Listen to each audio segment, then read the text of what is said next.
fragilidades e desonestidades dos argumentos do Márcio Amaral. Olha só, ele diz que lá em Êxodo 32 trata-se de pena capital e que isso não seria pecado.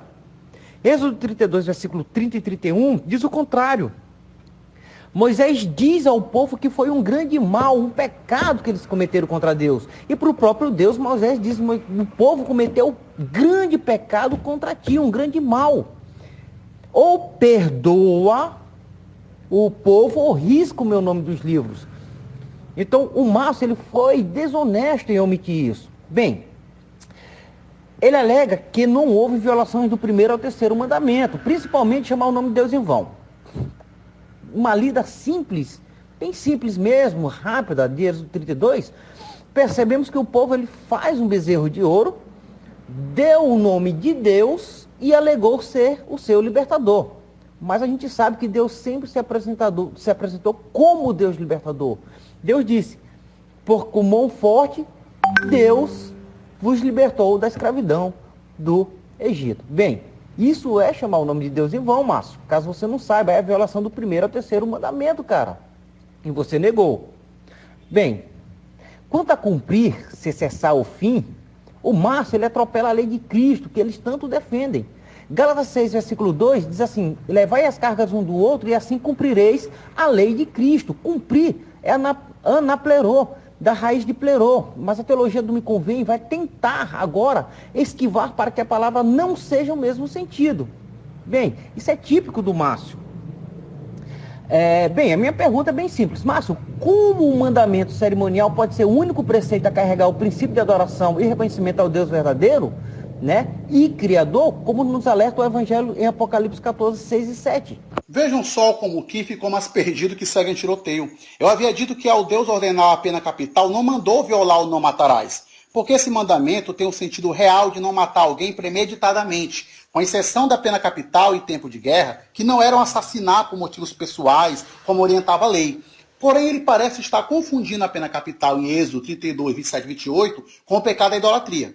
Ele está achando que quando Moisés disse que o povo pecou, era referência à aplicação à pena capital ordenada por Deus, como na realidade Moisés se refere à idolatria, o qual é esclarecido em Êxodo 32, 31, que diz, abre aspas, tornou Moisés ao Senhor e disse, ora, o povo cometeu grande pecado, fazendo para si deuses de ouro, fecha aspas. Em nenhum momento o texto diz que Moisés se referiu aos que executaram a pena capital, e sim aos que praticaram a idolatria. Pois pena capital não era assassinar.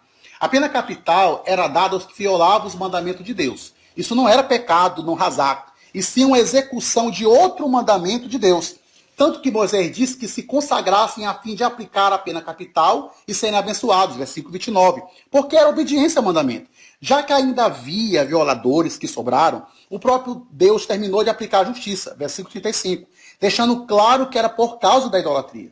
O irônico é que, mesmo que o texto seja claro de que pecado está falando Deus e Moisés, quem chama-me de desonesto, enquanto que o seguidor da falsa profetisa é que tenta ludibriar os que ouvem. Todos estão vendo. Quem, como virou costume, mente mais uma vez. E diz que eu falei que não houve pecado em Êxodo 32 na ocasião do bezerro. Eu não disse que não houve pecado, e sim que não houve o tomar o nome de Deus em vão. Ele disse que pelo fato do povo atribuir ao bezerro a libertação do Egito, foi tomar o nome de Deus em vão. Para alguns exegetas, apenas o povo teria chamado o bezerro de seu Deus.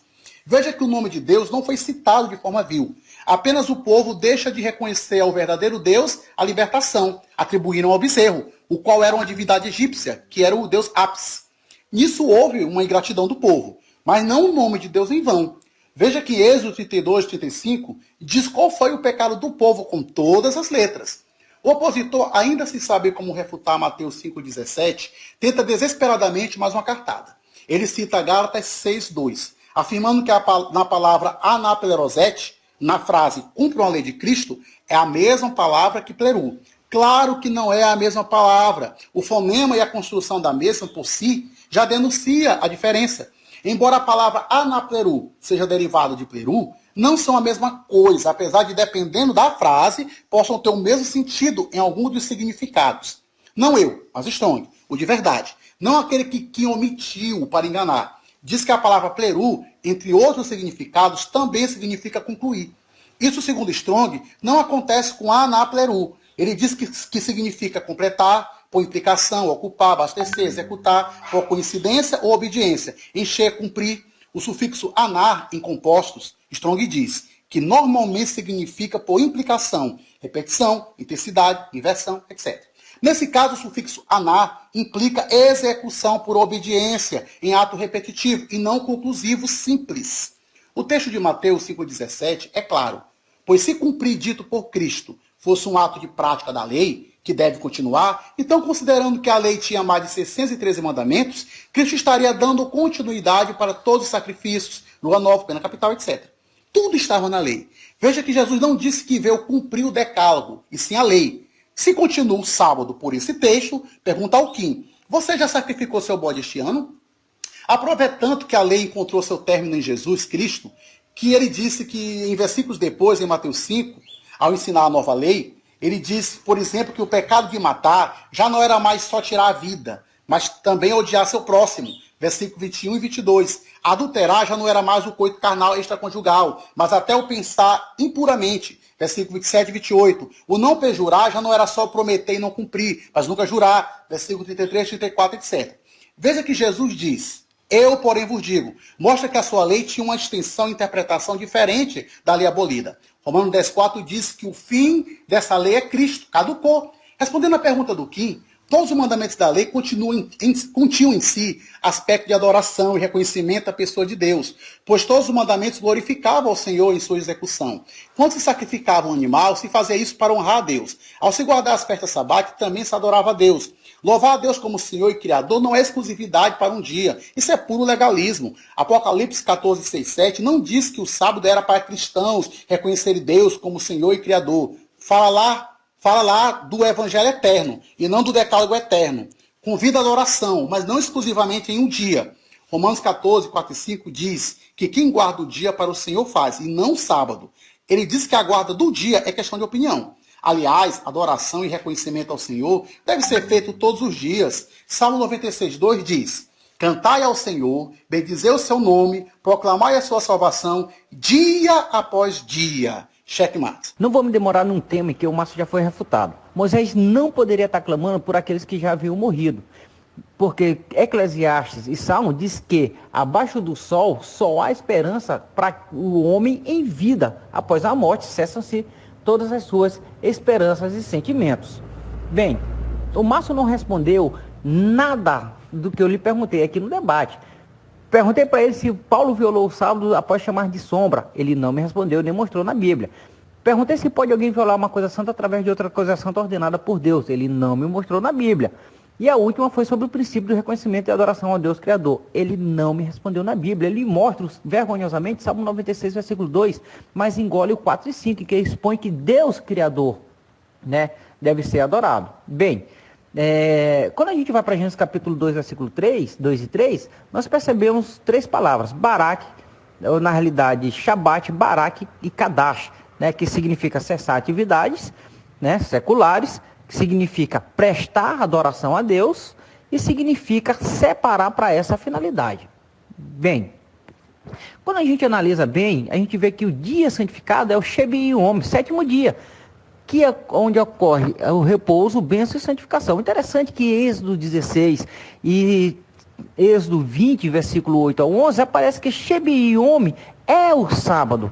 Isso nós percebemos na segunda parte de Êxodo capítulo 20 e 11 também, que diz o porquê devemos observar o santo sábado, santificá-lo, e que o sábado foi santificado por isso, por questão de Deus descansar, abençoar e santificar, ok?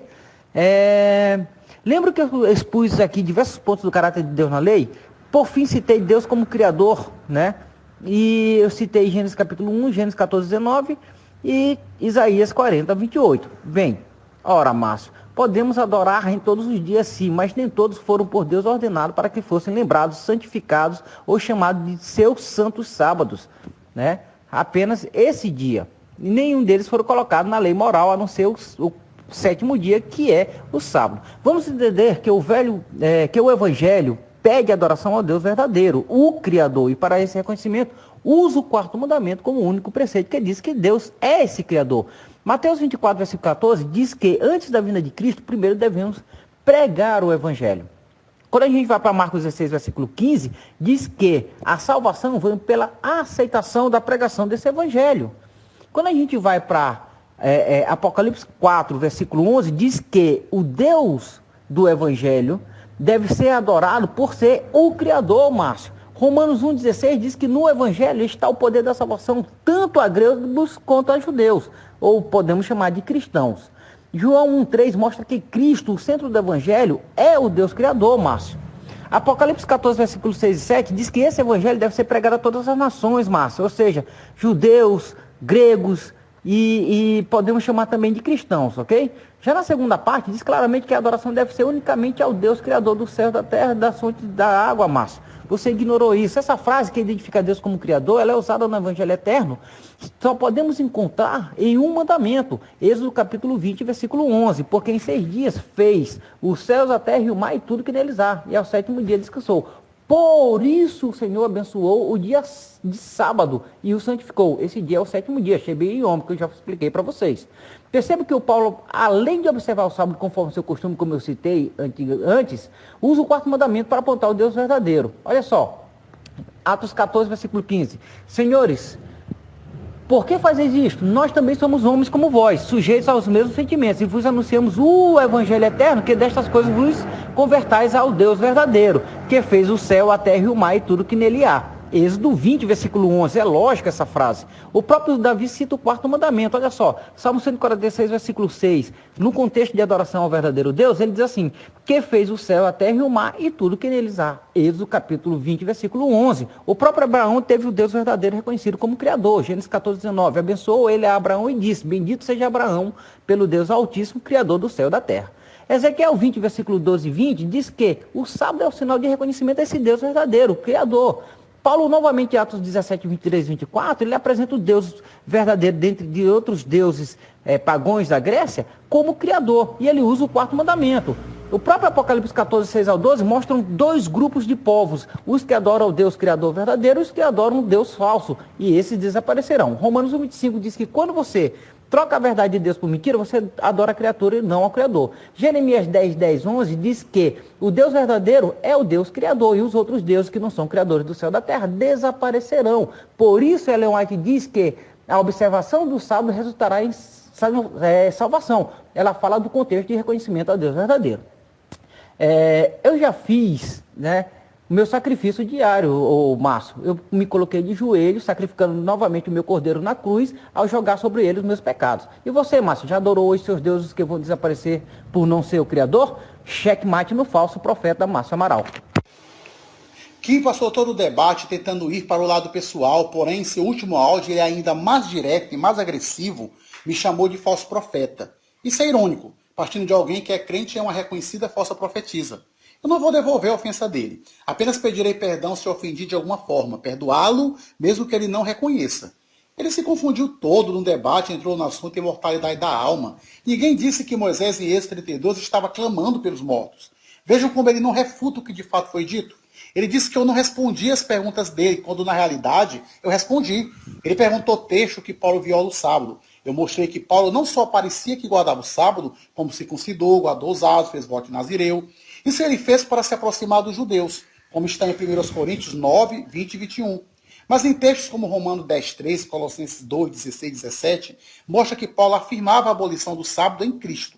Ele perguntou se é possível alguém violar algo santo com serviço santo. Eu mostrei no próprio Mateus 12, 5. O sábado santo era violado para realizar os sacrifícios santos e violado para realizar a circuncisão. Ele me perguntou com respeito a mandamentos que revelam louvor a Deus, Criador. Eu disse a ele que isso não era exclusividade de um dia específico. O Salmo 96, 2 mostra que a glorificação e louvor ao Deus Criador é todo o dia. Êxodo 20, versículo 8, Deus manda santificar o sábado. Mas não está diretamente falando do 7º dia da criação. E sim ao sábado ordenado por meio de Moisés em Êxodo 16, quando Deus estabelece pela primeira vez o sábado ao homem. Observe que Êxodo 31, 13, o sábado é somente para Israel. Quem faz um malabarismo mal feito e toma onde existe na Bíblia referência a Deus como Criador e diz que é sábado, em total desonestidade apologética. Respondendo à pergunta do Kim, Eu não adoro a Deus, eu só tenho um Deus para adorar. E eu faço isso todos os dias e não no legalismo de um dia específico. Eu só tenho a Bíblia como minha regra de fé e não os escritos de uma falsa profetisa. O debate era sobre a moralidade ou não do sábado. Para isso, fiz 3 perguntas ao Kim. A primeira, como o sábado pode ser moral e vigente se em Colossenses 2, 16 e 17 o chama de sombra? Sendo assim, um sábado tipológico não poderia ser moral. Kim negou o conteúdo do texto, disse que o texto falava de sacrifícios. Se fosse sacrifícios, logo as festas sabáticas e lua nova continuariam com o sábado, pois estão inseridas no mesmo texto. Na segunda pergunta, baseada em Mateus 12:5, perguntei como o sábado poderia ser moral se variou em pessoa, lugar e tempo. O mandamento moral não varia. Ele tentou responder em Êxodo 32, onde Deus ordena a morte dos idólatras. Mas ele não sabia era que a pena capital não está inclusa no não assassinar. A terceira pergunta, baseada em Êxodo 20:10, continha 2 questionamentos. O primeiro era como poderia ser o sábado moral se era territorial, indicado na frase por dentro das suas portas. Ele emudeceu. Depois questionei, como o sábado pode ser moral se os animais também teriam que guardar? Animal não tem senso moral. Ele apenas mostrou textos que indicam o sábado ao homem, porém não conseguiu explicar o texto da pergunta, o qual continuou intacto. Agradeço a moderação perfeita de Paulo Furtado. E também agradeço ao opositor por seu tempo disponibilizado. Agradeço a todos que acompanharam ao debate. E, acima de tudo, a Deus por ter me entregue sabedoria para derrubar todas as heresias. Em nome de Jesus, checkmate para a glória de Deus.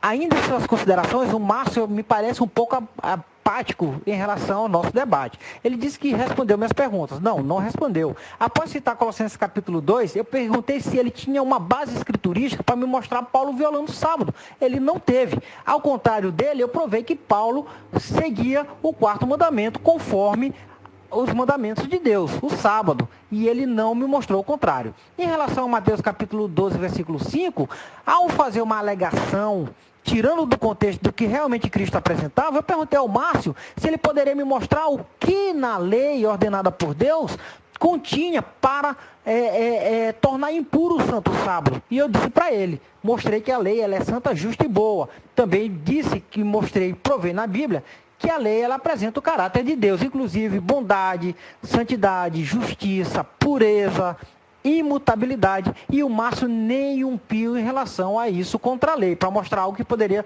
profanar o sábado. Em relação ao princípio de Deus Criador, eu provei de Gênesis a Apocalipse que o 4º mandamento ele carrega consigo um princípio moral de reconhecimento e adoração ao Deus Criador. Eu citei Paulo, eu citei Davi, eu citei inclusive a Abraão, eu citei o hebraico lá em Gênesis, e o Márcio nenhum texto pôde citar no Novo Testamento. Ele usa Salmo de uma forma errada e esquece de falar sobre o versículo 4 e 5 que diz que é o Deus Criador.